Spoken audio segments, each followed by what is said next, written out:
Assalamualaikum warahmatullahi wabarakatuh.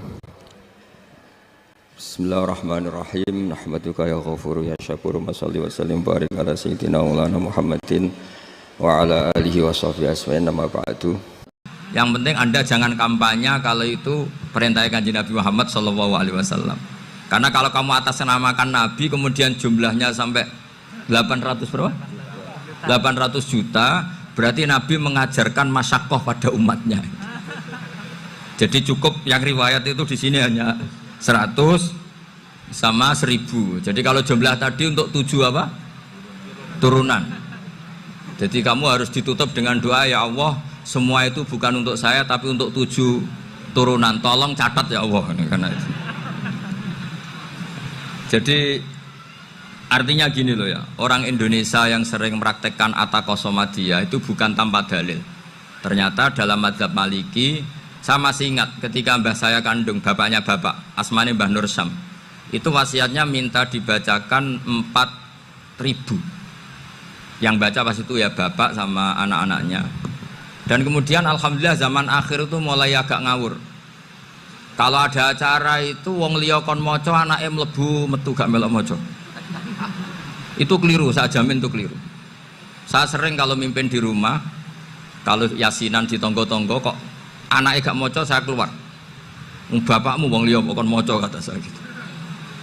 Jadi itu menurut saya itu yang jelas. Saya sampai ngisi begini. Yang ada riwayatnya itu idza mata ibnu adam in qata amaluhu illa min salasin shadaqatin jariyah au ilmin yuntafa'u bi aw waladin sholihin yatullah. Itu ndak ada di hadis au kiyayin sholihin yatullah, kata saya. Yang ada itu awaladin apa? Sholihin. Jadi anaknya harus ikut, kalau ndak ada usah, kata saya. Akhirnya anaknya udah tinggi Gus nggih. Akhirnya tak kei jagung paling akeh, kula mendet sithik. Wong aku ora anake kok. Kadang-kadang enggak, orang lain baca buahnya anaknya mau mlebu metu mau enggak manggakno tamu mbek rokokan. Itu harus ditobatkan itu. Keliru itu. Karena nasnya bukan auqiyayin sholihin tapi awaladin sholihin. Ini bukan provokator, ini memang ya harus seperti itu. Barokahnya baca ini, dialog-dialog orang pilihan ini akan tersibak. Karena tidak dalam semua kebaikan itu nggak ada logikanya, rata-rata ada logikanya. Misalnya begini, kalau Anda orang soleh, kemudian anak Anda pamit mau sekolah di Jerman, pilihan Anda mengizinkan apa enggak? Karena potensi jadi fasik ya tinggi, karena di tempat-tempat maksiat. Potensi berdakwah dari daerah yang untuk daerah yang tidak ada dai-nya menjadi ada. Itu mesti ulama itu berdebat. Misalnya punya anak pamit mau kembali atau keluarga. Yang satu cara berpikir optimis. Awal ada dai di beberapa negara Eropa itu ya barokahnya imigran, pekerja, mahasiswa. Dan semua itu bumi Allah, harus ada tasbih, harus ada tahmid. Dan itu harus dimulai dari kemauan atau mengizinkan anak asuh kita ke sana. Tapi di sisi yang lain potensi jadi fasik itu tinggi sekali. Wamana iman pas-pasan. Nah hal-hal seperti ini itu pasti jadi perdebatan. Dan kita harus menjawab. Dan tadi kayaknya di semua Basul Masail Pondok Salafiyah jawabnya pede semua, nggak ada ragu, nggak ada khilaf. Baguslah kalau pede.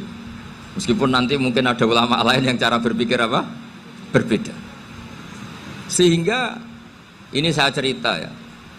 Sehingga di kitab-kitab fikih, misalnya saya kok hidup di Bali sudah punya komunitas ngaji, itu kok saya pindah ke Sukorejo sini, banyak ulama yang mengatakan haram. Karena membiarkan bumi Allah yang sudah pernah ada orang yang sujud kemudian ditinggalkan kosong dan kemudian dikuasai orang yang tidak sujud. Jadi dianggap itu pembiaran. Jadi banyak di kitab Qalyubi, sarahnya Mahalli, jika ada seorang muslim yang hidup di negara orang kafir, dia nyaman, tidak dapat teror, itu nggak boleh lagi pindah ke negara Islam yang sehat. Karena takutnya li Allah yastau liyal kafir tilkal buk'ah, supaya bumi itu tidak dikuasai orang kafir. Jadi ini hal-hal yang para fuqaha itu harus berdebat. Karena ini masalah-masalah furu'iyah. Sehingga mulai dulu ya banyak ulama yang nyun sewu berpolitik, mulai Wali Songo sampai sekarang alhamdulillah yang minat banyak. Mungkin bedanya ikhlas sama tidaknya. Tapi kalau saya pernah dikeluhin utusan dari ya komunitas lah, komunitas Islam Indonesia itu dulu itu ceritanya banyak yang dari Kamboja. Dari kalau dulu orang cerita itu orang Cempa. Itu setelah di Indonesia besar Wali Songo dan Brawijaya 5 itu sudah mulai oleng, itu singkat cerita mereka berpikir ingin bikin kerajaan apa? Islam di Demak Mintoro dengan raja pertama yaitu Raden Fatah, karena Raden Fatah ini putra Brawijaya. Padahal setelah jadi kerajaan ini era cucu sudah konflik, berebut kekuasaan. Akhirnya sampai jadi Jipang, jadi Jogja, jadi Solo dan seterusnya. Tapi kata Mbah Mun itu tetap barokah kata. Karena orang Islam terus terbiasa mimpin. Sekeliru-keliru sidik, pokoknya orang Islam biasa mimpin. Sehingga zaman Mbah Hashim ya sudah mimpin Masumi, zaman Kiai As'ad pengaruhnya besar, sampai sekarang Kiai-Kiai pengaruhnya besar. Nah barokahnya Kiai-Kiai pengaruh besar ini sampai moral jadi ukuran. Misalnya sekarang ada calon bupati kok nggak sholat, itu pasti kalah. Jadi sholat itu jadi tolok ukur untuk calon apa? Bupati. Meskipun mungkin punya efek pura-pura sholat, tapi nggak apa-apa lah. Sementing moral ini jadi ukuran. Sementara yang di Thailand, di Patani, itu karena dulu pelajarannya tasawuf, itu orang nggak ambisi mimpin dunia. Tahu-tahu dipimpin. Dan akhirnya nyuwun sewu ya saage Islam-Islam yang dulu terlalu tasawuf karena nggak punya pengalaman memimpin. Akhirnya lazimnya konsekuensinya hanya dipimpin. Tapi Islam Indonesia beda. Karena kulino mimpin itu akhirnya dari orang Islam biasa menjadi Islam yang sholat sampai Islam yang bisa ngaji itu bisa mimpin negara. Tentu yang paling populer dimulai Gus Dur. Jadi ini sesuatu yang barokahnya istihad para kiai. Sementing Islam kulino mimpin. Jika di Indonesia itu barokahnya itu kebaikan itu jadi tolok ukur. Ada orang kok terkenal koruptor atau terkenal nyuwun sewu selingkuh atau terkenal apa itu pasti tidak jadi. Karena moral itu menjadi tolok ukur. Dan itu adalah politik para kiai. Jadi ini saya cerita dan itu negara juga akhirnya untung karena seleksi agama sama negara itu sama-sama kiai ya bilang negara harus dipimpin orang soleh, negara juga bilang seperti itu.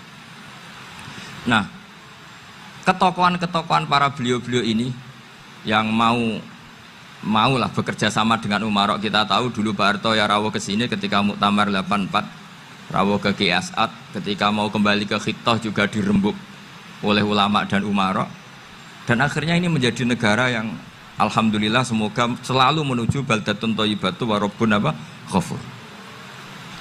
Nah, kemudian di sini saya tabarruk dengan Said Muhammad, gurunya Kiai Haji Azaim. Saya mau cerita tentang amaliyah tadi. Saya sebetulnya nggak niat bacakan bab itu, gara-gara ada khataman jumlahnya banyak saya jadi pusing. Ini panitianya tanya, khatam betul apa enggak? Iya Gus, khatam betul. Tapi kayaknya saya tidak yakin itu. Karena saya ini kan dari pondok tahfidz itu. Biasanya anak khataman itu ya rodok bodoni itu. Wes diwaca buanter sing nyemak yang mendelok pojok tok. Mergo kebanteren. Nah, akhirnya lafat-lafat yang di tengah itu enggak di apa? Baca. Tapi ya semoga dimaafkan Allah lah. Yang jelas itu enggak. Tapi saya mau cerita ya. Jadi cara berpikir Said Muhammad ini nanti juga saya teruskan di Ma'had Ali. Ini saya baca ya. Di antara yang diyakini madhab Malikiyah, ini saya baca saja teksnya. Jadi ada riwayat namanya, kalau Said Muhammad bahasakan itu Ataqoh Somadiyah. Kalau di Indonesia kadang orang bilang Al-Ataqoh Al-Kubro, yaitu dengan membaca surat Ikhlas. Di sini jumlahnya hanya 100 kali, kila 1000 kali. Tadi berapa semua? 700-an, 700 juta.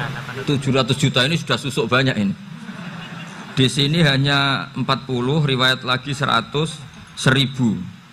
Terus sampean tadi berapa? 800 juta. Wah, ini sudah susuk ini. Itu anak cucu sampean pasti masuk surga itu kalau gitu. Ini saya baca, ini kitabnya Said Muhammad ini. Suratul Ikhlasi wal Itqu minan nar. Akhrajat Tabrani fil Kabir an Fairuz Ad-Dailami wa Ibnu Ukhtin Najasi. Waqat khadaman Nabiyya sallallahu alaihi wasallam. Orang ini jadi khadimnya Nabi. Qala Rasulullah sallallahu alaihi wasallam, "Man qara'a qul huwallahu ahad mi'ata marratin fi shalat ghairiha kataballahu lahu bara'atan minan nar." Ini hanya berapa ini? Mi'ata marrah. Berarti kalau satu orang itu cukup 100. Tadi sudah untuk 7 turunan tadi untuk orang berapa? 800 juta. Ya, untuk 7 turunan cukup ya? Cukup. Untuk 7 turunan gitu. Ya sudah susuk ini. Aduh, ribet ini. Nah ini tak cari pembenarannya, ini supaya keren. Ini di halaman 188 Abwabul Farad. Warwa Ibrahim bin Muhammad Al-Khiyari fi fawaitihi an Khudzaifa marfu'an. Man qara'a qul huwallahu ahad alfa marratin faqad ishtara nafsahu minallah. Berarti 100, ada riwayat lagi 1000. Nanti tak carikan lagi yang berapa? 1 miliar mungkin. Jangan banyak-banyak. Nah ini saya baca ya. Wa hadzal adatu huwa al-ma'rufu bi ataqatis somadiyah. Wa qad nassa jama'atun mutaakhiril malikiyah ala istihbabi ataqatis somadiyah. Wa haddu ala qiraatiha wa istimaliha. Minhum Asy-Syaikh Abdus Salam Al-Asmar sak teruse niku.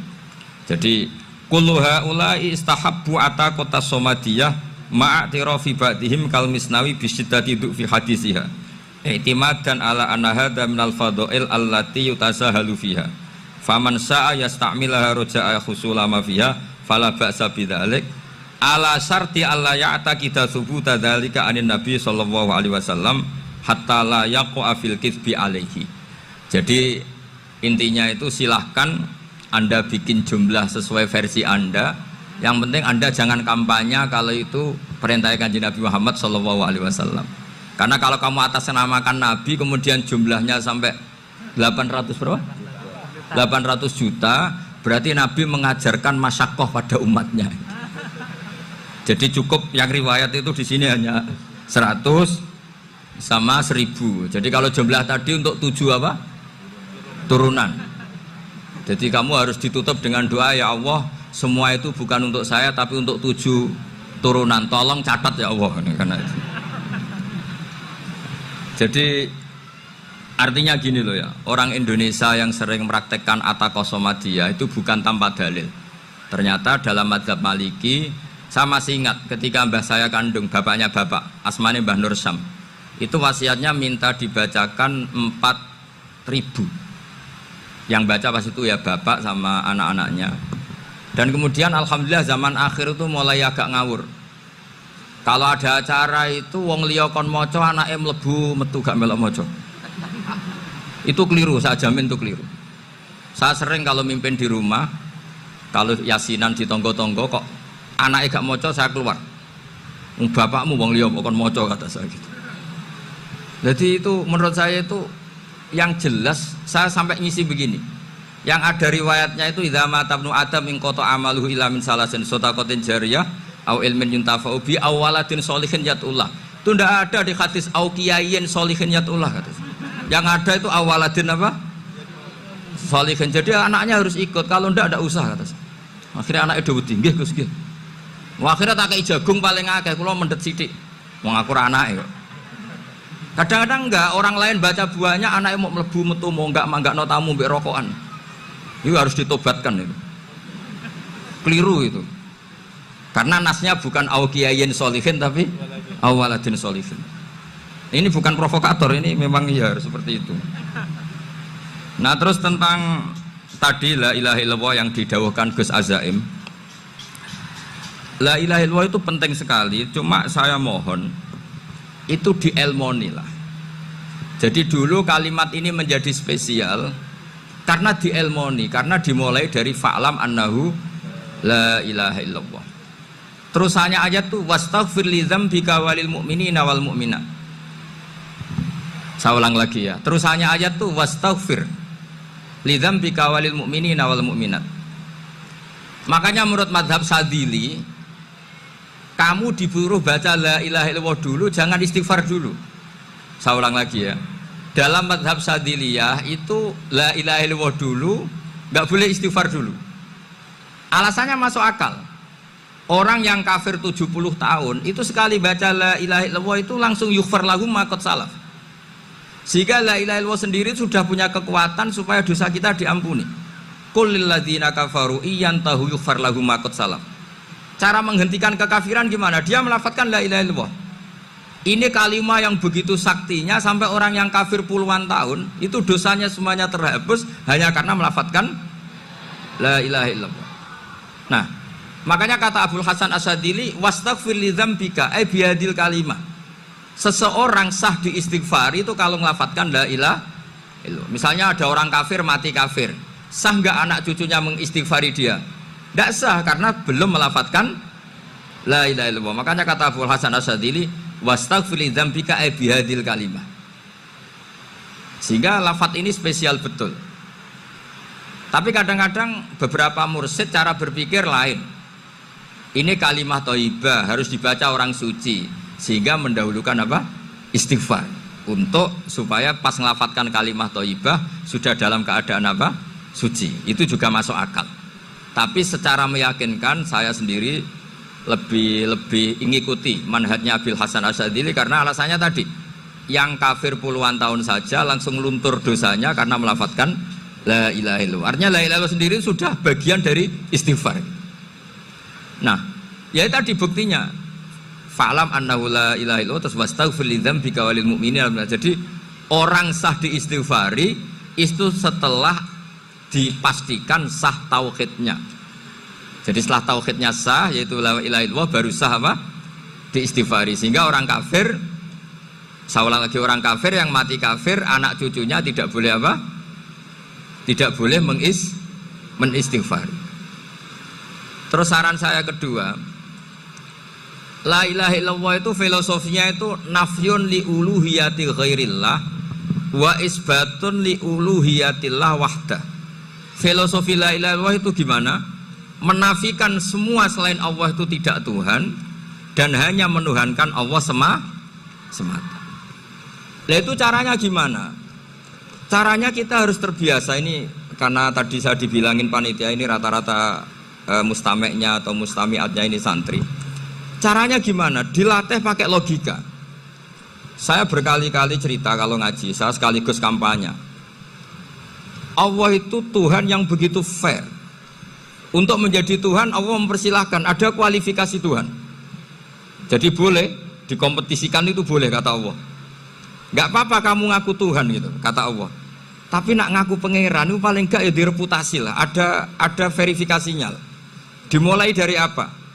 Ya kalau jadi Tuhan itu setidaknya bikin langit bumi lah. Aturannya gitu. Jadi kalau daftar bupati ya daftarlah ke KPU. Masa tahu-tahu jadi apa? Tuhan kemudian tidak punya prestasi bikin langit bumi. Sehingga Allah itu cara ngendikan itu ya fair. Qul ara'aitum ma tad'una min dunillah aruni madza khalaqu minal ardi am lahum syirkun fis samawati. Coba yang kamu tuhankan selain saya, prestasinya apa kan? Ketika saya bikin bumi itu apa ikut bikin? Terus am lahum syirkun fis samawati. Kalau bikin langit, kalau nggak bisa ya urun lah gitu. Urun semen apa urun bego, pokoknya urun lah gitu. Urun ora, gawe bumi ora, ngerti-ngerti ngaku jadi pangeran.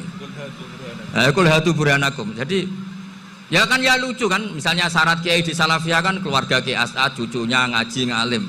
Orang keluarga Kiai As'ad terus muni, aku kiai utama di Salafiyah. Oh mesti di penjara ya. Lah yo gak gawe langit bumi, gak ada prestasi terus ngaku sebagai apa? Tuhan. Sehingga fair. Makanya saya berkali-kali cerita. Jubair bin Mut'im itu punya anak namanya Muhammad. Ini sudah orang alim, Muhammad bin Jubair bin Mut'im. Itu cerita awala islami abihi. Mut'im itu orang pinter sekali. Saking pinternya dia jadi delegasinya orang Quraisy datang ke Rasulullah sebagai negosiator untuk membebaskan Asra Badrin, tawanan perang apa? Badar. Yang namanya disuruh itu pasti orang pinter. Tapi apa yang terjadi ketika nginep di masjid, karena zaman itu gak ada hotel, nanti jadi geger. Orang musyrik nginep di masjid hukumnya gimana? Bahsul masail tok. Zaman itu mau tidak mau, kalau sekarang kan ada hotel, kiai juga punya wisma. Apa yang terjadi? Orang ini cerdas sekali. Dan delalah Nabi pas sholat maghrib itu baca watur wa kitabim mastur sampai Am khalaqus samawati wal ard. Ya kalau kamu jadi Tuhan ya setidaknya menciptakan langit bumi lah. Namanya jadi Tuhan ya ada persyaratan kan. Paling tidak punya reputasi menciptakan langit bumi. Atau kalau jadi Tuhan setidaknya reputasinya itu enggak diciptakan yang lain. Am khuliqu min ghairi syai'in. Ini jadi Tuhan kok punya bapak, punya ibu. Ini jadi Tuhan kok lahirnya di bumi. Ada tanggal lahirnya, ada tahun. Masa jadi Tuhan kok dulu buminya semuanya walhasil tuh. Akhirnya Nabi ketika salam sholat maghrib dia datang, ya Rasulullah, akalku habis oleh ayat yang barusan kau baca. Sudah saya Islam saja. Argumentasi selain Allah Tuhan itu batal. Itu, lah saya mohon santri-santri salafiyah itu baca Quran sampai seperti itu. Jadi jangan hanya khataman banyak-banyakan maksudnya. Ini bukan nyindir ini, ngamuk ini. Jadi ya khatamannya tadilah 1000 atau berapa lah, jangan banyak-banyak. Juga kasihan malaikat yang nyatet kan. Wong baru subhanallah alhamdulillah aja di teks hadisnya abad al malaikah kan di teks. Itu baru subhanallah alhamdulillah itu sudah mencapaikan malaikat. Makanya saya wiridan tuh arang-arang kasihan malaikat karena nanti jadi itu ya ada madhabnya itu. Jadi kalau Gus Azaim sholat lama tak saingi sholat cepet itu sama-sama ada madhabnya. Yang cepet kayak saya tadi, setan pas tata-tata, mau goda pas rukuk saya sudah itidal, mau goda itidal saya sudah sujud, pusing dia. Tapi jangan tiru, ini madhab yang agak-agak khusus lah, sudah cara orang Madura agak khilaf khusus. Khilaf ya, khilaf ini agak khilaf ini sudah. Tapi saya ingin lah, sampean kalau ngaji Quran itu dilatih berlogika. Jadi Allah itu fair, nggak apa-apa kalian ngaku Tuhan tuh nggak apa-apa, tapi tunjukkan prestasi kamu apa. Aruni madza khalaqu minal ardi am lahum syirkun fis samawati. Am khalaqus samawati wal ard. Diulang lagi, am khuliqu min ghairi syai'in. Setidaknya kalau jadi Tuhan itu ya nggak butuh yang lain lah. Masa jadi Tuhan kok wujudnya saja butuh orang lain, butuh bumi, eksistensinya butuh makan, butuh minum. Makanya Allah cara meniadakan uluhiyah selainnya itu Allah itu redaksinya itu mengena sekali. Yaitu tadi dengan cara-cara seperti itu. Sebagian ayat disebutkan ma asyattuhum khalqas samawati wal ardi wala khalqa anfusihim. Wong Tuhan kok nggak punya reputasi bikin langit, bikin bumi, bahkan untuk menciptakan dirinya sendiri saja nggak bisa. Ya sudah lah, kamu nggak usah ngaku Tuhan, nggak level kata-kata tahu gitu. Akhirnya terus ditemukan Tuhan yang sejati, yaitu wal awwalu wal akhiru wal zahiru wal batin. Itu yang mut'im ini tadi termasuk orang yang sangat cerdas sekali. Padahal itu bacanya bukan pas basul masail, enggak. Nabi pas sholat maghrib. Juga bukan pas ceramah, enggak. Tapi itu didengarkan. Makanya termasuk ini spesial untuk hormat saya kepada Ki As'ad. Makanya saya ini kalau mentasjek santri-santri, ini agak sensitif, tapi sudah saya tidak perlu takut fitnah. Saya termasuk, kenapa saya ingin jadi ahli tafsir, tentu yang membentuk itu Mbah Maimun dan bapak saya. Bapak saya itu hafal Quran kayak hafal Fatihah, saking senengnya Quran. Mungkin bisa kamu saingi itu. Itu adalah orang kafir itu bisa paham Quran. Itu sangat menyinggung saya. Orang kafir itu bisa paham Quran. Ketika Umar Islam itu karena mendengar apa coba? Mendengar apa? Quran. Dan itu masih kafir apa sudah Islam? Masih kafir karena kalimat-kalimat yang di Quran itu begitu jelas wal kitabil mubin sehingga didengarkan orang kafir pun tuh ngefek. Makanya ketika Umar datang ke saudari putrinya kemudian dengar Toha ma anzalna alikal Quran apa litasqa, itu dia terus iman. Begitu juga Mut'im. Itu ketika dengar Nabi baca surat At-Tur ya langsung iman. Makanya kata Ibnu Jarir At-Tabari, kamu jangan pernah bilang gini, syaratnya paham Quran itu harus alim, harus gini. Lah nanti berarti orang kafir punya alasan di depan Allah, ya Allah, engkau ngandani kami dengan Quran yang nggak bisa difahami kecuali alim dulu. Lah saya alim gimana? Nggak pernah mondok. Mondok gimana? Saya kafir. Jadi artinya gini loh, kata Ibnu Jarir At-Tabari, Allah tidak mungkin mengatakan gini, ifhamil Quran bima la fahmalaka. Quran itu harus kamu fahami. Sementara orang kafir karena lafadznya Quran khusus nggak bisa memahami. Makanya Quran itu dibaca. Itu banyak orang kafir yang menjadi muslim karena mendengar apa? Al-Quran. Padahal kafir. Nah termasuk tadi Muhammad bin Jubair bin Mut'im ini itu menjadi Islam ya karena mendengar Quran. Padahal dia saat itu masih apa? Kafir. Karena tadi logika misalnya nggak paham secara lafadz Arab. Sekarang misalnya nyuwun sewu ada orang ateis. Saya pernah didatangi seorang ateis yang nggak percaya Tuhan. Saya mau Islam Pak Ba, asal Anda bisa menjelaskan Tuhan itu siapa. Coba Quran dibaca secara makna, tidak secara lafadz tapi secara makna. Begini misalnya, ada orang ateis datang ke saya, Pak Ba, saya mau Islam, asal Anda bisa menjelaskan Tuhan itu siapa.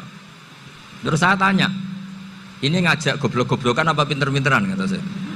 Terus dia jawab, ngajak pinter-pinteran Pak, saya ini doktor katanya. Maksudnya di akademiknya dia doktor, mungkin jurusan matematika atau apa, tapi di ketuhanannya jeblok. Terus tak tanya, kalau ini ada kertas, kamu suka ada rumusnya apa suka ada? Ya suka ada rumusnya. Kenapa ada kertas? Ya karena ada yang bikin. Nah kira-kira berstatus membikin atau membuat itu sesuatunya maujud apa enggak? Ya pasti maujud lah, pasti ada.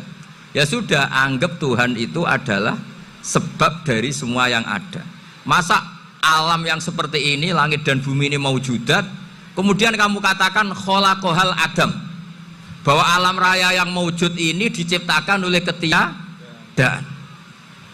Ya juga, berarti Tuhan itu ya. Ya itu yang namanya Tuhan. Lah mulai dulu kiai-kiai ngomong gitu kan saya Islam katanya. Jadi kiai-kiai itu kadang-kadang kalau dakwah pokoknya KBU digawe Tuhan. Beda dengan dakwanya orang-orang mantek. Orang-orang mantek itu kan nggak pernah nyebut Allah. Ini alam khawadis, la budda min muhdis. Meskipun mereka, nah muhdis ini menurut Islam namanya Allah, tapi sebetulnya kan nggak langsung bilang Allah. Jadi tak kasih tahu, alam raya ini maujud nggak? Ya maujud Pak. Bisa nggak sesuatu yang nggak ada menjadi faktor wujudnya yang ada? Ya nggak bisa, namanya nggak ada itu nggak bisa jadi faktor. Nah itu hebatnya ulama-ulama kita ketika mengenalkan Allah itu siapa? Zat yang wajibil wujud. Jadi kita ini kalah pinter be ulama-ulama dulu. Ya alhamdulillah kalahnya sama ulama dulu. Kalau kalah sama ulama sekarang isen lah. Jadi ulama dulu sudah pinter. Pasti pertanyaan dasar manusia, hadil maujudat itu man kholaqoha, siapa yang menciptakan? Kalau kamu langsung jawab Allah atau Tuhan, mereka pasti tidak nerima. Ya jawab saja, hadil maujudat mesti kholaqoha maujudun. Nah berhubung maujud ini berstatus pencipta, harus super. Lah super ini oleh ulama disebut wajibul wujud atau musabbibul asbab, yang oleh Islam dinamai Allah. Tapi kita langsung ngomong Allah, mesti aja bingungkan kan bagi yang bingung maksudnya. Ya saya mohonlah kalimat-kalimat la ilaha illallah itu diamatilah, diresapi sampai seperti penjelasan saya ini, sehingga punya kualitas ilmu. Karena syaratnya memang fa'lam, harus punya kualitas apa? Ilmu. Ilmu itu apa? Ma'rifatus syai' ala ma huwa alaih. Mengenal sesuatu sesuai detail-detail sifatnya sesuatu itu. Misalnya kalau Allah sudah jadi Tuhan, ya harusnya qabla kulli syai'. Masa Tuhan sama yang dituhani wujudnya dulu yang dituhani? Ditemukanlah sifat awal atau qadim. Makanya benar Gus Azaim tadi, kalau sudah bertauhid harus hafal akidah berapa khamsin. Dimulai apa? Wujud. Kenapa harus dikatakan wujud? Karena alam raya ini kadung maujudat. Hadhil alam maujudun.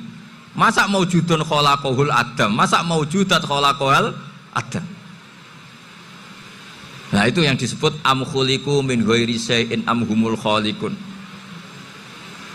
Jadi saya mohon semohon-mohonnya, cobalah tradisi-tradisi lihat baru ayat ini dihidupkan lagi sehingga kita baca Quran itu sekaligus menjadi orang yang sangat argumentatif. Karena Quran adalah kul falillahil hujjatul balighah. Dilatih. Jangan bosan dilatih. Makanya kalau saya baca ayat-ayat seperti itu cek fair Allah itu. Fair betul. Enggak apa-apa saya punya pesaing kata Allah, tapi yang imbang dong. Pas aku gawe langit ya bantulah. Atau ada langit tandingan lah kira-kira gitu. Kalau saya bikin bumi ya ada bumi. Nah misalnya sekarang orang Cina bikin matahari, materinya dari mana coba? Dari yang sudah ada sekarang kan? Tetap saja agak ikut bikin kan? Tapi kalau Allah bikin langit bumi minal adam minal wujud. Kalau mereka paling rekayasa yang sudah wujud diotak-atik. Nah harus sampai seperti itu. Sampai kata Gus Azim kul hatu apa? Burhanakum tadi. Jadi ini cara-cara kita untuk menguatkan iman. Aruni madza khalaqu minal ardi am lahum syirkun fis samawati. Terus kata Allah, itu nih bi kitabim min qabli hadza au atharatin min ilmin. Kalau kamu enggak setuju teori ini kata Allah, cari kitab suci versi Anda. Aturan jadi Tuhan itu apa coba? Ya tetap saja semua kitab suci akan mengatakan di mana-mana Tuhan itu pencipta langit dan bumi. Jangan yang lahir di bumi jadi Tuhan. Jangan Lata Uzza jadi Tuhan. Jangan karena sakti jadi Tuhan. Nah ini di sini pentingnya ilmu balaghah, ilmu mantek yang alhamdulillah di pondok-pondok kita masih diajari. Makanya kata mantek sebetulnya ilmu akal hanya menemukan hadil maujudat khalaqaha maujudun. Nah yang maujud ini siapa? Ya wajibul wujud. Nah kemudian Islam menamai ini Allah Subhanahu wa ta'ala. Makanya ulama dulu itu kalau ngendikan Allah itu siapa? Zat sing wajibul wujud. Itu filosofinya luar biasa. Karena dengan seperti ini bisa menafikan teori ateisme bahwa alam raya ini diciptakan oleh ketiadaan. Makanya saya bilang tadi ngajak goblok-goblokan apa pinter-pinteran gitu. Lah nek ngajak goblok-goblokan yang ngene, hadhil maujudat khalaqahal adam. Terus kita goblok bareng.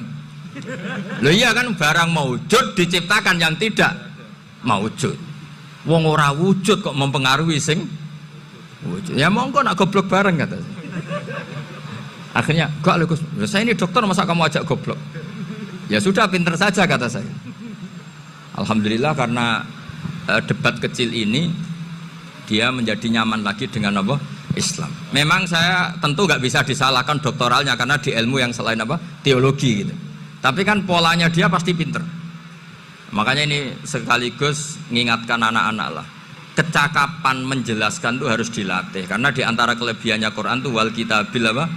Mubin, yaitu kitab yang punya kemampuan menjelaskan. Tetap ada dawai Allah sing hubungannya dengan makhluk. Itu di kelasnya kelas fadhil, keutamaan yang biasa. Ada ayat-ayatnya Allah yang tentang dirinya sendiri, itu yang tidak tertandingi. Ya kayak ayat kursi. Ayat kursi itu kan ayat di situ Allah menerangkan dirinya sendiri.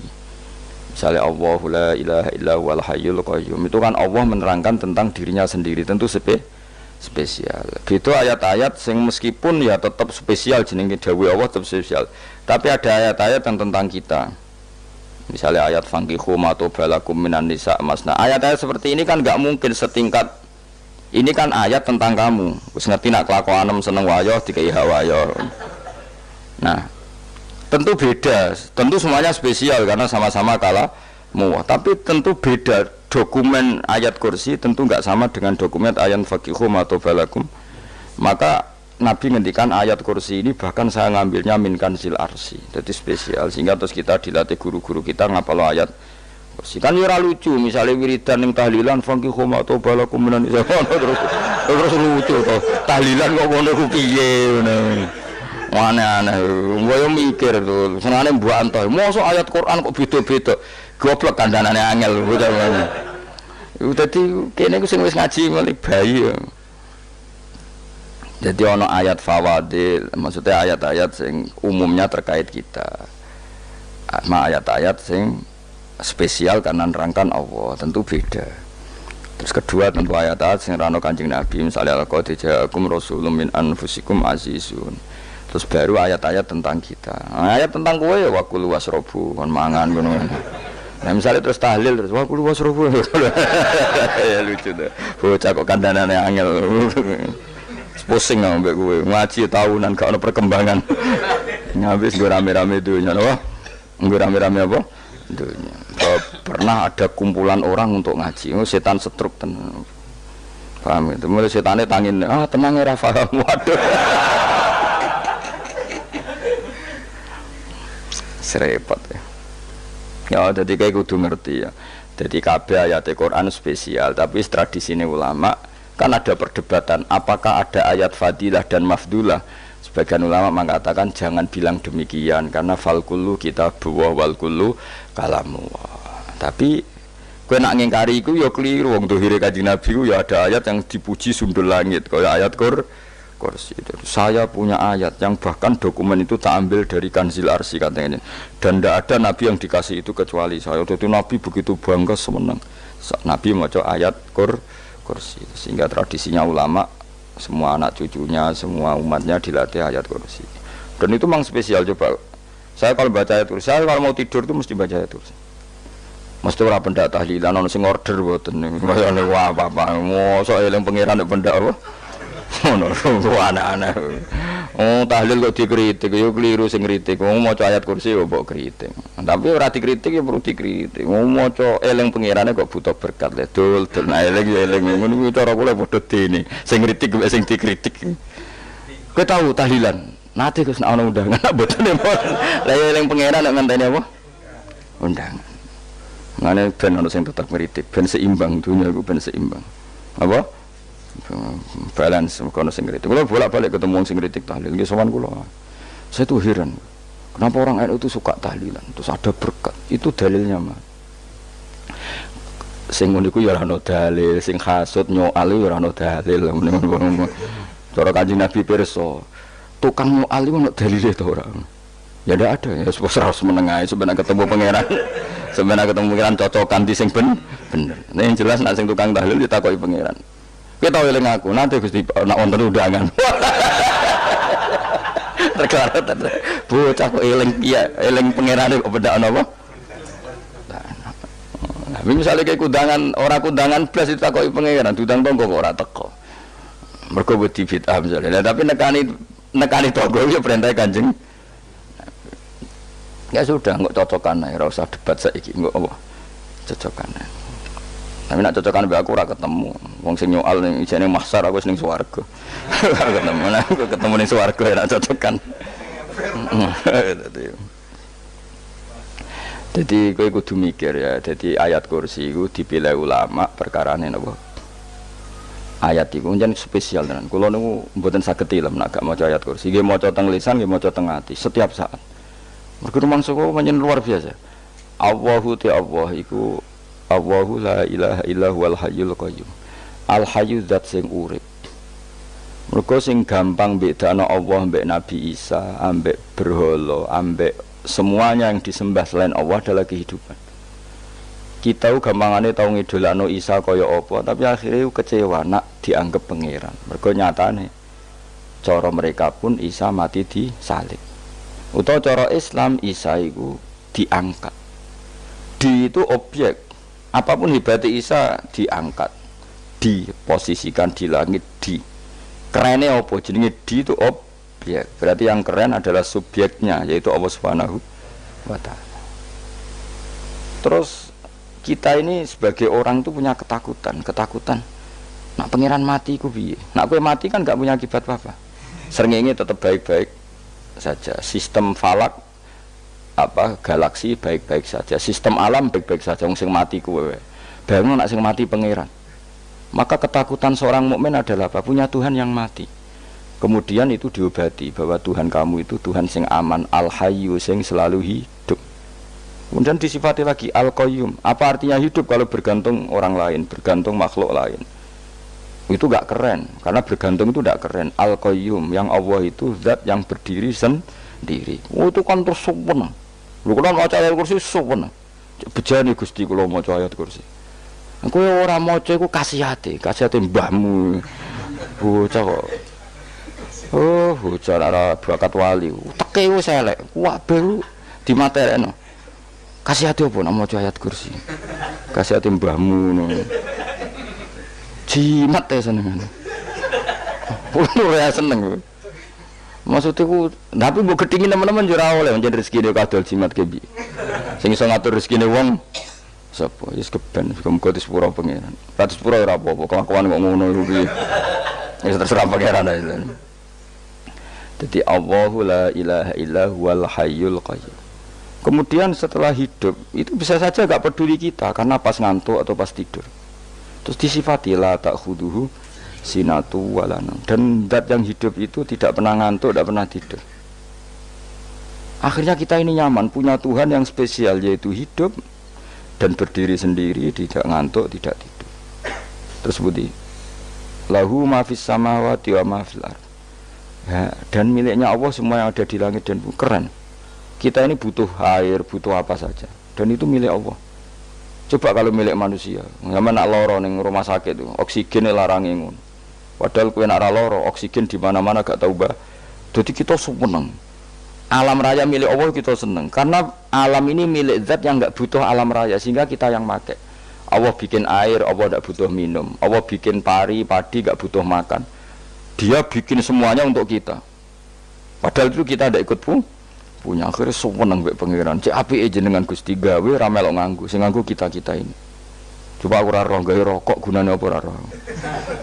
Ya gunane pekerjaan Gus, menyerap tenaga. Ya wis sauri menimu. Sementing kowe roh gunane rokok. Paham nggih?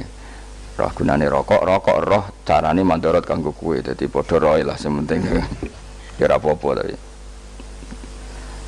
Kulo seneng mek guyone kiai-kiai ini. Pancen ora ana wong pinter guyon kaya kiai. Wis kula winekani acara resepsi teng Kudus teng keluarga sarang keluargane Lek Lukman. Sing ngisi Habib Umar sama Mutahar. Seneng kula. Jadi guyonane ning kiai-kiai ora wis kiai-kiai kabeh termasuk Habib Umar. Ada orang kiai rokok. Ini cerita anekdot. Ada kiai rokokan ngarepe dokter. Pak Yai, kalau rokok terus nanti kalau mati gimana? Gampang, saya bawa korek. Sing kiai itu maksudnya itu nak mau rokok terus mari mati. Kiai ini yang ngerti maksudnya dokter ngono. Tenang dok, saya masih bawa korek. Maksudnya nak rokok mati gak ada Jumat. Jadi gak sambung apa? Nak kuyonane Habib Umar, saya sering membaca bahayanya rokok. Saya baca itu. Setelah baca, saya berhenti membaca. Wangan pikirannya setelah membaca bahaya rokok berhenti rokok. Saya sering baca buku atau apa tentang bahayanya rokok. Setelah saya tahu berhenti membaca. Suamon spesial, seneng kalau niku. Bisa nikmati ya seneng putune Rasulullah, ya seneng guyon. Jadi seneng itu gak kudu mewah, mah. Lah kowe seneng ngenteni di Alphard malah kesel to. Wah, dadi kula nu di grup kathah lah. Kiai-kiai sing seneng guyon, sing sering. Mergo kula kuwatir saya umat ini punya kenikmatan lewat jalur maksiat. Lan kula nu seneng ana kiai seneng guyon, bukan seneng papanya. Umat ini punya kesenangan yang tidak maksiat. Itu saja. Ya tentu ada kiai-kiai yang milihnya ada guyon supaya orang enggak uraan, ya bagus. Wes penting ikhlas. Wes syaratnya kabeh iku penting napa? Ikhlas, sudah ikhlas. Ya ora kudu spesial ikhlasmu, ya ikhlas biasa lah. Kelas-kelas terilah sementing napa? Ikhlas. Saya sering baca bahayanya orang rokok. Setelah saya tahu bahayanya, maka saya berhenti baca. Wong ku kaget kabeh. Mergo pikirane wong mesti berhenti. Kok ternyata saya sering baca bahayanya orang miskin. Setelah tahu bahayanya berhenti merasakan kemiskinan. Ya, jadi saya tahu bahayanya neraka. Setelah tahu bahayanya neraka maka saya berhenti.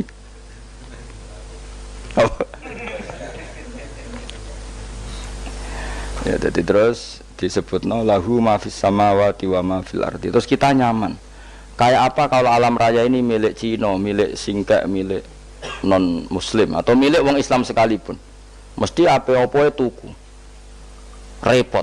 Tapi berhubung alam raya ini milik Allah, kita nyaman. Mergo wa izzat sing super lomo super dermawan, super semuanya. Akhirnya nyaman. Kamane iso turu. Lan kula nang rumah ayat kursi ora iso turu, pe turu. Kan ya maca lesane nggih ati kula maca. Lahu ma fis samawati wa ma. Terus mang dzalladzi yashfa'u indahu ila bi'izni. Ketika Allah itu segalanya, tentu yang punya otoritas syafaat, punya otoritas apa saja nunggu izinnya Allah Subhanahu wa taala. Ayat yang spesial ini. Kemudian kiai-kiai punya cara supaya umat itu hafal, dibikinlah metode tahlil mau coba bareng-bareng. Tapi kemudian ya sudah itu nasibnya terus kurang baik. Nasibnya kurang baik. Ada yang bid'ahkan, ada yang setengah-setengah ngafirno. Sing maca ya padha dene ra paham mbek ngantuk bentuk berkat mulai sudah akhirnya terus. Lah sampean bela dikumbela sing bener wis takok provokator. Sing jelas latih maca iku terus. Dadi Allah pirsa nak macamu ora golek berkat. Tapi nak mau tahu tahlil hati. Eling apa tahu hati? Benda apa? Tahlil. Yang pangeran kok ngenteni wae. Allah, iku tunggale. Tahu muni alhamdulillah nate apa nak permangan. Muni alhamdulillah kok ngenteni permangan bocah ora karo-karuan. Wong ora bakat wali kok teke wis elek. Njate wis keliru terus. Masih orang khusyuk lah, ora bakal wali, khusyuk tok tapi wis ruwet, uripe ruwet. Terus lahu ma fis samawati wa ma fil ardi man dalladhi yash'indahu illa terus ya'lamu ma baina aydihim wa ma khalfahum. Dan Allah tahu apa yang di depan kita, di belakang kita. Terus kita lagi-lagi nyaman. Kayak apa misalnya kita yang lemah ini tidak dalam pengawasan Tuhan. Jika mana kalau misalnya ada anak cilik, anak itu tidak nyaman kalau ketika main gak didelok wong tuane karena dia tahu ada hal-hal yang dia tidak bisa menggapai dan butuh setiap saat pada orang tuanya untuk membantu menggapai itu. Jadi anak masih seneng dolanan, sukanya diperhatikan tetap. Nah kita ini seneng sekali untuk main yang dunyane pengiran diperhatikan Allah Ta'ala karena Allah selalu tahu kita. Jadi terus nyaman. Jadi semua ayat itu menjadikan kita nyaman. Nanti kajian Nabi ora sare sedurunge maca ayat kursi, ora sare sedurunge maca surat musabbihat. Dan saya dalam banyak hal niru itu. Nabi urung sare nek ora maca surat Hasyr. Lah aku ijazah iku kowe ora mungkin surat Hasyr ning juz pira kira roh kok dijazahno. Sing iku lho sing diakhiri suti law anzalna hadzal qur'ana ala jabalil la ra'aitahu khashi'am. Itu tapi mulai kok ngarep subhanallahi ma fis samawati wa ma fil ardi wa huwal azizul hakim. Terus waladzi akhrajal ladzina kafaru min ahli kitabim. Ya bener subhanallah ma fis samawati wa ma fil ardi terus.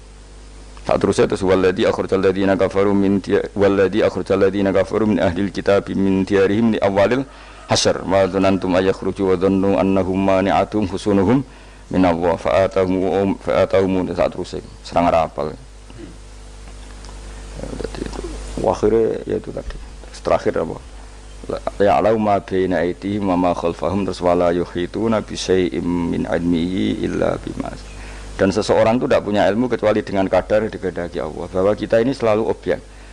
Punya ilmu ya dikasih, punya rezeki ya dikasih, punya apa saja di. Sehingga status kita makhluk, statusnya Allah khalik, statusnya Allah itu memberi, statusnya kita hanya penerima. Itu bahkan termasuk bab ilmu. Bab ilmu itu tahunya kita ya hanya diberi illa bima terus wasi'a kursiyus samawati wal ardo dan kursinya Allah itu meliputi langit bumi sehingga kita tahu wah keren. Terus wala ya'udu hifdzuma dan ketika alam raya sebesar ini Allah tidak pernah capek mengurusnya. Ya, sampean tak pasrahi gawe kok ngrumat srengenge. Sampean ngrumat listrik omahmu lho kadang kabel pedhot, dope pedhot. Iku Allah ngrumat srengenge mulai digawe nganti saiki. Gak tahu mati, gak tahu bayar. PLN itu kon gawe 0, sekian gak tahu rusak setahun kon jamin ora ngara iso. Allah gawe srengenge mulai Nabi Adam nanti saiki ora tahu bengkelno. Oke gak tahu mikir ngono, jen ra wali yo. Lah srengenge misale error terus pangeran ngumumno, laren sik 3 wulan lagi ditoto. Ya repot dul-dul. Ngono kok ora tahu mikir bocah kok. Ngono utek sing anut wali-wali itu teke waras. Menduwe ora di dhuwit sumpek di dhuwit seneng wis ngono tok pikirane. Ora tahu kagum mbek srengenge, ora tahu bengkel, ora tahu.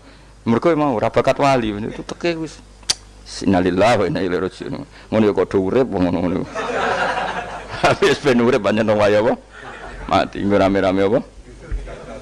Donya nak rano kuwi sepi tenan. Gak ana wong gawa nasa ibad ngalor gitu. Ngaji sepeda dibayar paham yang mulai apa yang mulai. Enggak takok ibu bojone bar apa kaji. Mau Gus Pak nerangno apa? Delok rekamane. Ada dong. Tapi aku luwih seneng ngono timbang kowe nyimpulno malah tambah keliru kabeh. Kulo nu paling asline paling ra cocok ngaji disimpulno. Lu uteke beda kok nyimpulno terus piye. Tapi dilarang piye niate ya seneng tapi didukung mesti keliru. Wong nyimpulno keliru. Mergo mesti nganggo uteke dhewe. Wis ben kono rame-rame apa? Dunya. Kulo kadang ya mikir ya Allah. Lah saiki PLN ngurus listrik sa Indonesia iku dibagi-bagi per wilayah. Jogja tok kok Bantul tok iku wae bengkel. Apa nggih srengenge iku langsung bener terus. Nek wong bosen digawe bengi ben ra ketemu srengenge digenti bulan nek enak. Kok bosen matahari, bosen rembulan ana mendung wis turu. Diamuk bojo lah laudan selali. Sekarang itu segampang itu ngatur dunia itu segampang itu. Paham ya? Jadi enak lah pokoknya urip wis enak, pokoke kabeh anut pangeran wis enak. Wala yautu khifruhuma wa huwal alil azim terus turu. Semun Gusti kula tak tilem seteng dunia baik-baik saja. Sowan nang mbek pangeran. Lah maca ngene kok ngenteni kundangan. Kok kon dadi wali kuwi.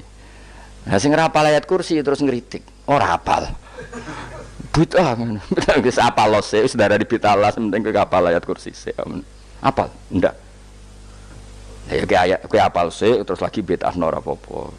Dadi mergo ngono. Kaya kula misale bid'ah ora bener, mergo ora tahlilan lah yo maca.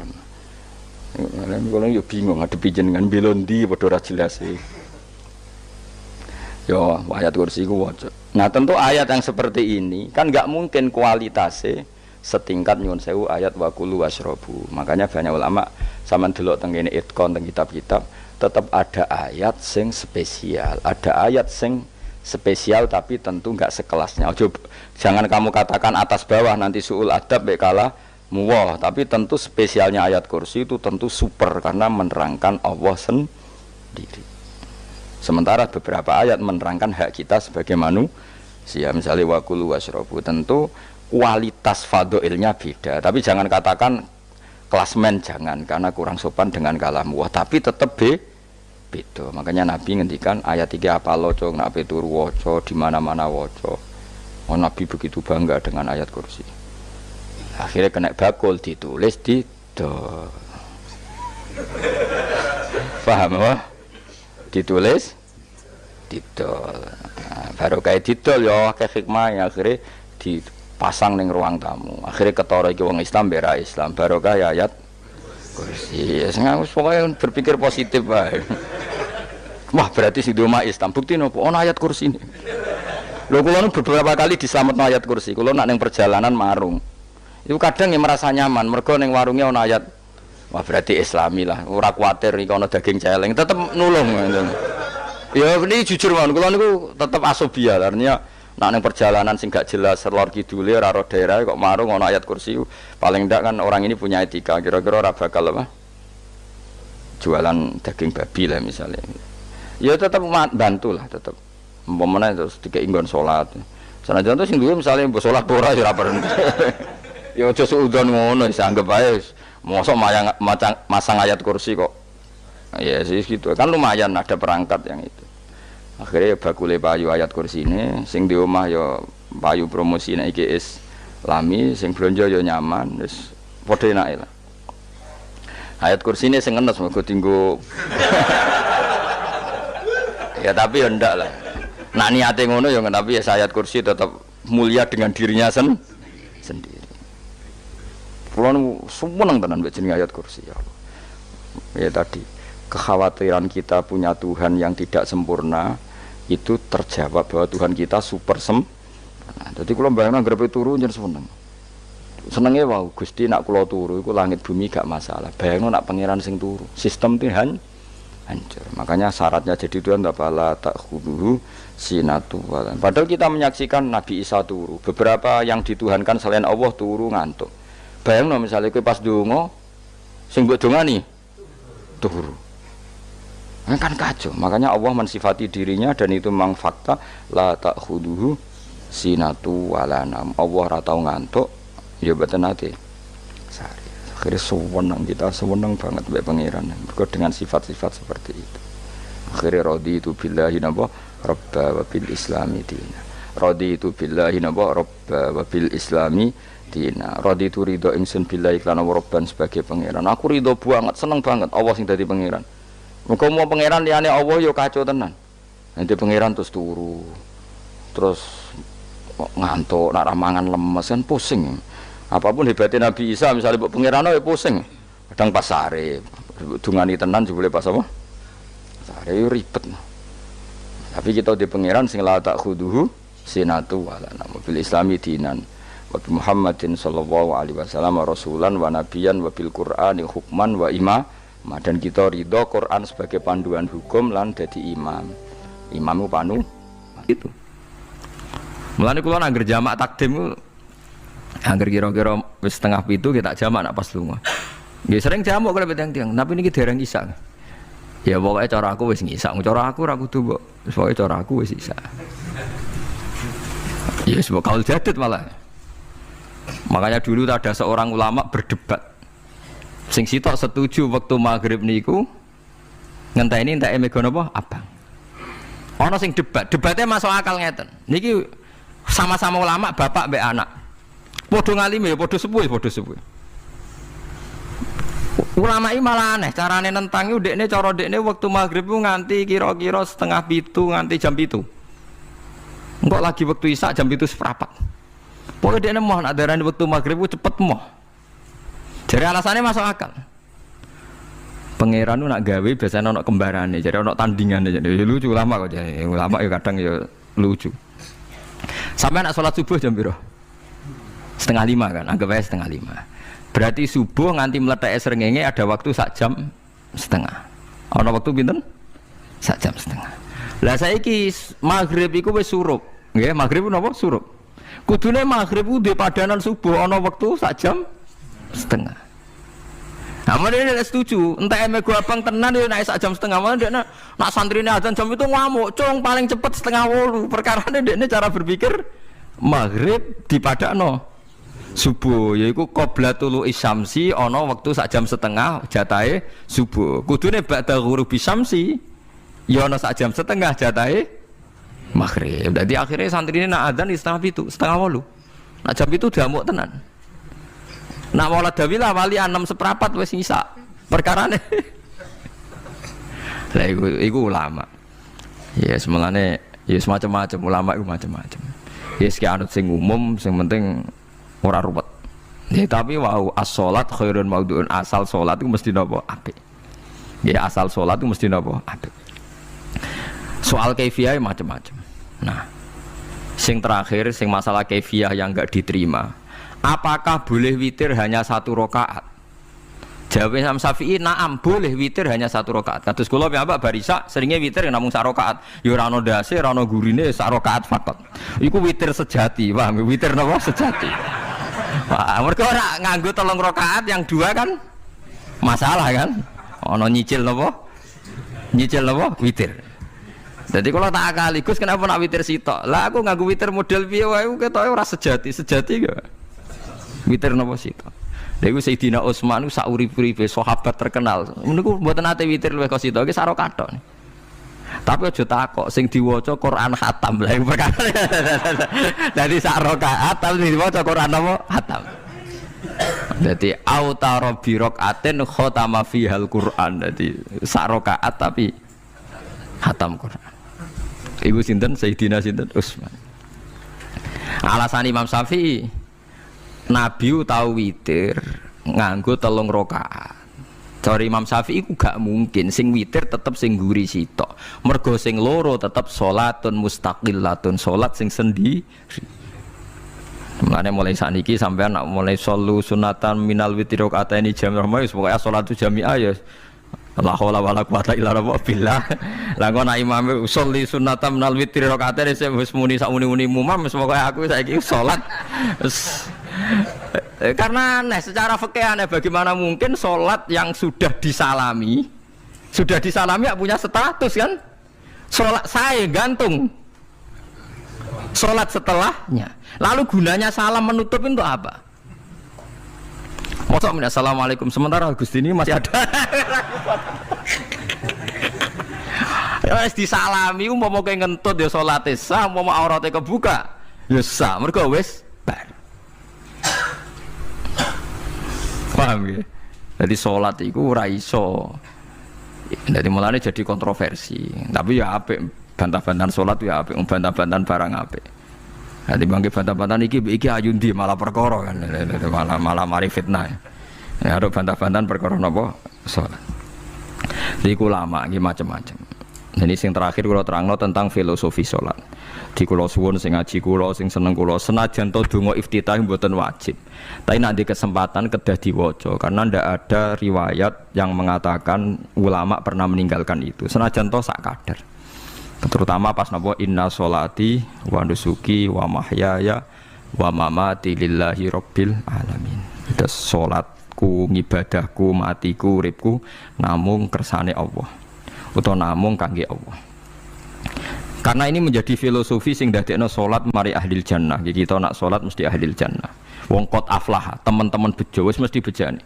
Sampeyan ora usah wedi suul khotimah. Niku waswase setan. Mboten enten suul khotimah. Setan niku wis keliru, semua meden-meden itu.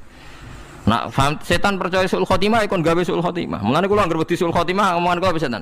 Tan setan nak pancen aku mbok weden-wedeni suul khotimah yo gawe wae aku ben suul khotimah. Aja meden-medeni tok.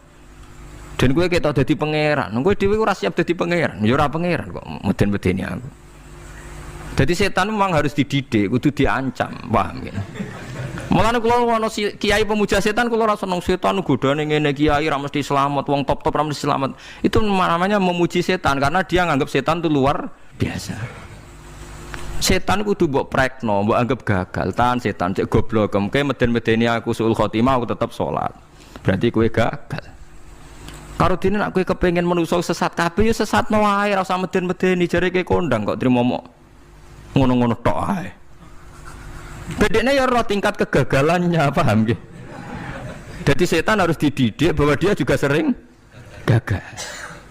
Nah, setan kan ingin manusia enggak sholat semua kan, zina semua, maling semua. Ternyata kita enggak maling, yang sholat juga banyak. Itu kan berarti tingkat kegagalannya apa?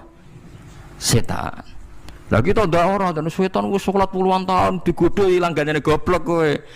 Nak wong iku salat puluhan tahun berarti puluhan tahun dalam kegagalan setan. Mergo wong salat berarti setane gagal. Mulane kula mbek setan niku saiki tambah wani.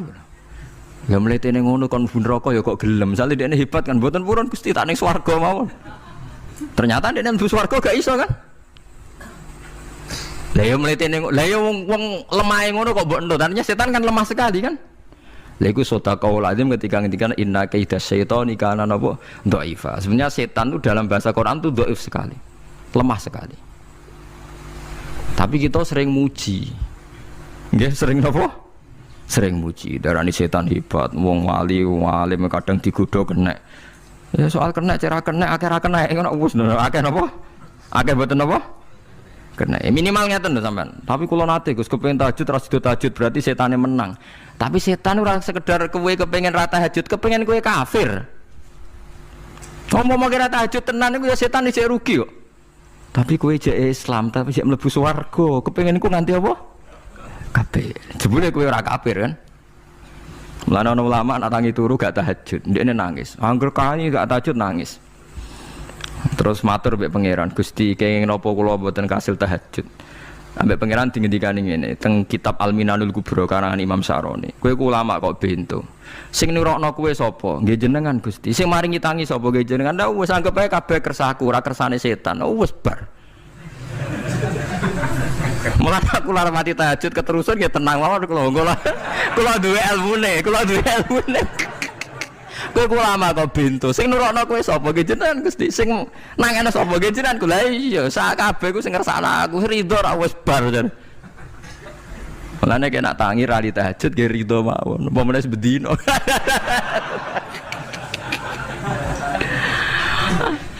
Jadi penak berislam tuh enggak apa-apa. Berislam tuh gampang. Ya kowe turu sing kersakno sapa? Nggih jenengan Gusti. Kowe tangi sing kersakno sapa? Lah ya sanggep ae kowe kabeh kersakku bar. Paham ya? Terus nak wae tahajud ya tahajud yo kersane pangeran. Ra tahajud ya ra tahajud yo kabeh kersane napa? Pangeran. Penting boten maksiat mun sae. Penting boten napa? Maksiat. Mun jenengan ngandel kula.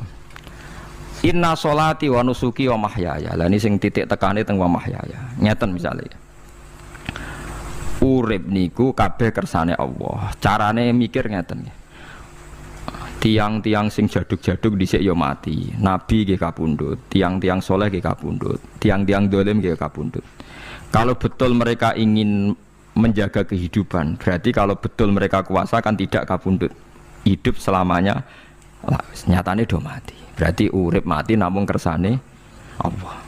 Terus misalnya sampean berpikir, lalu somben nak wis dadi lemah carane tangi piye? Lah ini yang penting kula aturaken teng ngaji mriki. Kula sederenge ngaji nu sering akhir-akhire sering salat maca ayat liyah lika man halaka am bayyinati wa yahya man hayya napa am bayyinah. Tugase ulama iku jelasno ayat-ayate pangeran. Sampeyan saiki tak bedheki. Sekarang sampean Anda hidup itu tahu alasannya enggak? Kenapa Anda hidup? Enggak tahu kan? Kenapa kita masih hidup? Enggak tahu. Kenapa Anda wujud? Juga enggak tahu. Kita pernah enggak ada, tahu-tahu ada. Juga enggak tahu alasannya kenapa. Yang jelas di luar ikhtiar kita. Setelah kita katanya punya akal ya, saya bilang lagi loh. Setelah kita katanya punya akal terus bilang kita masih hidup karena orang kelindes truk. Karena enggak kena penyakit. Karena jantung kita normal, paru-paru kita normal. Terus kita bilang hidup. Jadi kita atas nama kebodohan bilang kita hidup karena jantung kita normal, paru-paru kita normal, semuanya normal. Maka kita hidup. Nah ditakoi, lalu kapan kita mati? Setelah jantungnya rusak, paru-parunya rusak, terus kita mati. Tapi orang yang sama kalau ada bilang berarti yang menjadikan hidup itu jantung dan paru-paru. Lalu berarti zaman kita belum hidup itu jantung dan paru-paru harus ada dulu karena itu yang bikin hidup. Ya ada juga, dulu ya ada juga. Loh ya kalau jantung dan paru-paru semuanya normal menjadikan kita hidup berarti jantung dan paru-paru harus wujud dulu karena itu yang menciptakan kita hidup. Ya ada juga yang tidak tahu. Paling-paling nanti statusnya paru-paru jantung hanya dipakai alat Tuhan untuk menjadikan ada kehidupan yang kita kira ada. Padahal sebetulnya kehidupan ini juga enggak ada karena kita tidak tahu. Sing darani urip iku apa ya ora roh. Kowe roh maknane urip apa? Ulama kabeh sing alim-alim darani urip apa ora mati ngono tok jawabane. Perkarane ora iso jelasno. Mulane ning Arab al hayat didul mamat sing darani urip iku ora mati. Karena enggak bisa dijelaskan. Coba Anda menjelaskan. Kowe urip iku sebabnya apa? Ada nyawanya. Nyawa itu di mana? Terus dia nempatnya di mana? Oh, nyempatnya di jantung ngene-ngene. Suara iso dijelasno. Nah, ketika hidup Anda tidak bisa Anda jelaskan, kudune sok ben wae tangi sangka kubur juga enggak bisa dijelaskan. Karena wujud kita ya datang tanpa diundang dan tanpa ikhtiar kita. Nanti tangi sangka kubur ya ora nganggo ikhtiar sama kan? Sama-sama ada kesimpulan lillahi rabbil alamin. Nah, tapi manusia atas nama akal sawangane hidup ini ada alasannya. Karena kita ditangi ada bapak ibu terus kita jadi wujud. Lucu kan? Hidup ini disebut ada sebabnya. Tapi nanti mati sangka kubur terus tangi meneh dianggap enggak punya penyebab. Alasannya wis dadi lemah kok. Ono meneh ku carane piye? Lah zaman kuwe ora ngono. Dadi ono saiki. Carane piye? Makanya kalau suruh balik-balik bilang, jika tangi sangka kubur iku mukhal, berarti wujudnya Nabi Adam dan wujud yang sekarang lebih mukhal karena tanpa sebab. Nggih tanpa napa? Sebab. Lho nggih to, aneh Nabi Adam mek sampean saiki no, dadi roh gentayangan dhisik kopo cucuk dadi sakmene iki. Do diutang, di kasus, do demenan. Aneh budi. Aneh wujud yang sekarang karena wujud nanti ning ora-ora mahsyar wujud dari wujud yang sudah ada. Sementara wujud kita yang sekarang dari tidak ada. Lain ngomongane pangeran didik napa hal ata alal insani khidum minad dahri lam yakun syai'am mazkura. Manusia itu harus ingat bahwa dia pernah tidak ada. Nah, dari tidak ada ini menjadi ada adalah ayat bahwa wujudnya dia tidak ikhtiarnya dia sendiri. Mulane setan dinyak pangeran. Karo dene kok nyembah setan. Ma asyadduhum khalqas samawati wal ardi wala khalqa anfusihim. Wa ma kuntum muttakhidal mudillina aduda. Setan kok mbok dewak-dewakno piye? Apa setan melok gawe langit bumi? Ora. Apa setan gawe awake dhewe? Ora. Umpama setan gawe awake dhewe mesti dekne milah berpenampilan ganteng, gerduwe ku elek kabeh, wewe ge elek kabeh. Umpama dekne gawe awake dhewe milih dadi napa? Ganteng. Mulane tiyang sing pun wusul nak roh setan mlebu neraka. Wah, berarti setan ra hebat, mletene ngono jebule milih nggon neraka. Kudune nak hebat kan milih nggon apa? Swarga. Lho niku mun kersane pangeran nego setan dakok neraka, nak wong apik dakok swarga. Lah iya trimo diatur kok botol ngono ae kan. Artinya jika Anda bilang wis kersane pangeran setan dakok neraka, berarti setan mau koyok botol, koyok watu sing ditata sing duwe. Berarti setan ndak siapa? Siapa? Sama dengan kita ndak siapa? Siapa? Lam yakun syai'am. Lah nek ora ngerti siapa-siapa terus wusul inna sholati wa nusuki wa mahyaya wa mamati lillahi rabbil alamin. Dadi urip kula mati kula sedanten ikhtiar kula namung kagungane napa jenengan. La syarikalah pun mboten enten tiyang sing sinten mawon mboten enten sing ngatur niku. Terus wa bidzalika umirtu wa ana napa minal muslimin, dan dengan keyakinan niki kita diperintah.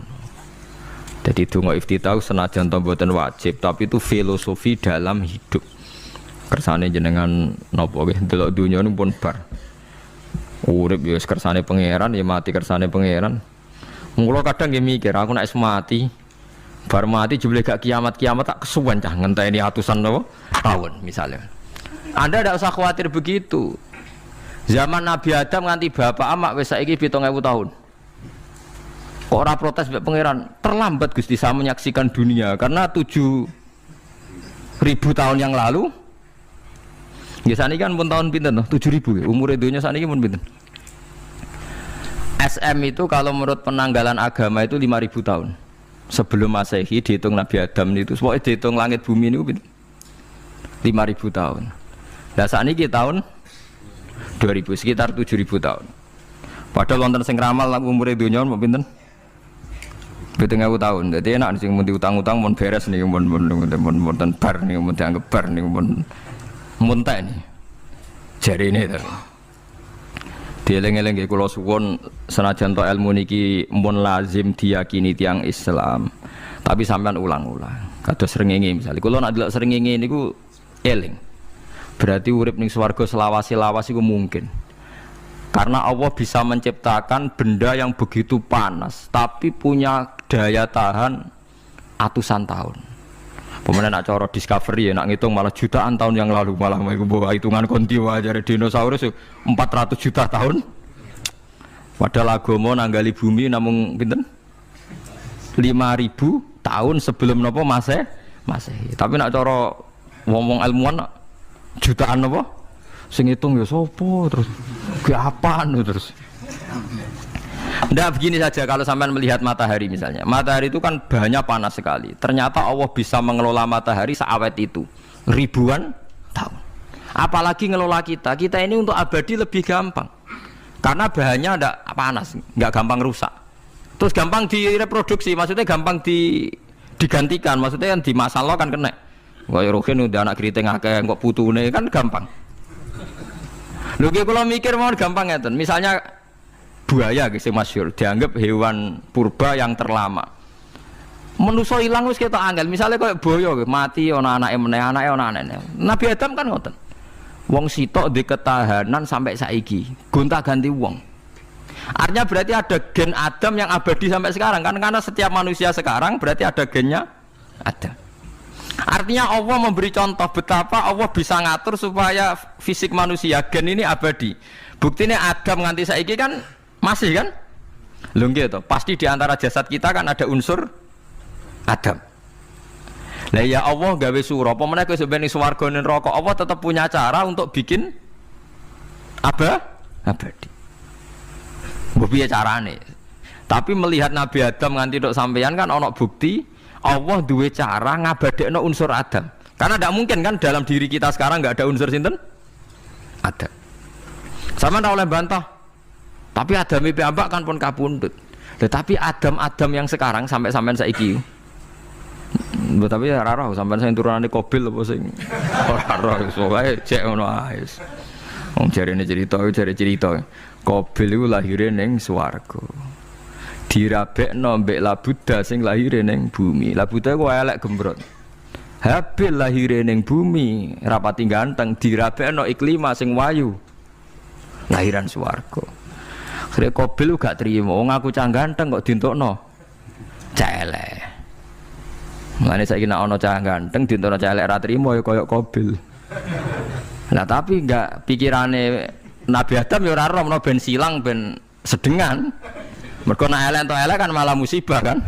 Saiki anake ra melok dosa tapi eleke dobel. Misale keriting untuk keriting, elek untuk elek, fakir untuk fakir kan. Ya memperparah to nggih. Cara kula pancen haram. Elek untuk elek rabi cara kula haram. Saiki anake kan ora apa-apa ujug-ujug elek banget lho, ora terima elek napa? Elek napa? Banget. Jadi cerita kan ngoten, walhasil akhirnya tukaran, mergo Qabil gak terima. Pas tukaran dipisah Nabi Adam. Angger sing takor rupe sukses berarti ikhtiare bener. Ya mau Habil nyembelih wedhus, sing Qabil seneng buah-buahan. Mulane seneng buah-buahan iku rada masalah, dianggap simbole wong-wong sing seneng mapan. Mulane kene Umar ora usah di buah-buahan akeh-akeh, cukup gedang siton, sesuk katesne siton, ora usah semua buah-buahan wonten. Iku risik kurbane sinten? Qabil. Tapi sing melarat teman-teman yo keliru. Dhisik Habil saleh iku omahe cek penuh daging, paham ya? Perkarane kurbane cek wedhus. Ora pitik, mergo bedigasan pitik niku. Jadi ada sebuah toriko sing ngaramno anak buahe mangan pitik. Perkarane wong ku kelakuane kaya sing dipangan. Ya repot ta ngoten iki. Repot. Ya repot lah ngono terus ya repot. Berarti nek sering mangan welut tak bulet. Ngono berlebihan. Toriko niku napa? Berlebihan, itu biasa mawon. Kula nggih mboten fanatik gitu biasa. Tapi kalian kula ora seneng mangan. Jadi kan unsur hewani saya kan ndak banyak. Kula ora pati seneng napa mangan. Walhasil akhirnya Qabil korbannya enggak diterima. Habil diterima. Terus semenjak itu juga akhirnya walhasil Qabil mateni Habil. Jadi makanya konflik wedoan, konflik tertua. Mental membunuh ya mental tertua. Pertama peradaban manusia itu dibangun rebutan wong wedok dan saling membunuh. Nek ana tukaran kira usah gawa, iku tradisi terlama. Nggih, tradisi terlama manusia. Mesir kok bentrok padha Islame, Irak, Syria kok bentrok iku tradisi terlama. Demi wedokan direwangi tukaran, tradisi terlama. Biasa, jadi biasa mawon urip napa? Biasa. Sekabeh kejadian ngene iki wa inna sholati wa nusuki wa mahyaya wa mamati lillah